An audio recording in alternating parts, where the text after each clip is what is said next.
যেমন ধরেন আপনি কোনো গুরুত্বপূর্ণ কাজে ব্যস্ত আছেন অথবা আপনি কোনো গুরুত্বপূর্ণ কাজে ব্যস্ত ছিলেন।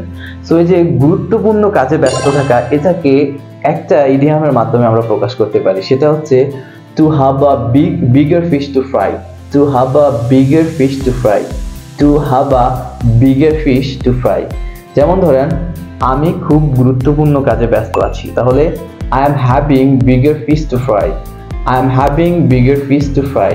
আচ্ছা, তুমি যখন আমাকে ফোন দিয়েছিলে আমি গুরুত্বপূর্ণ কাজে ব্যস্ত ছিলাম, তাহলে when you called me or when you phoned me I was having bigger fish to fry. When you called me I was having bigger fish to fry.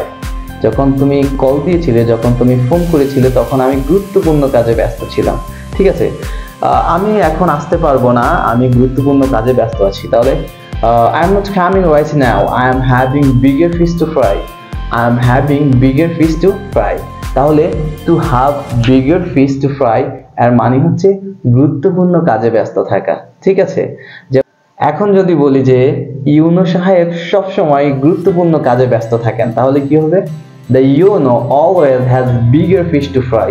তাহলে to have a bigger fish to fry এর মানে হচ্ছে কি? মানে হচ্ছে গুরুত্বপূর্ণ কাজে ব্যস্ত থাকা।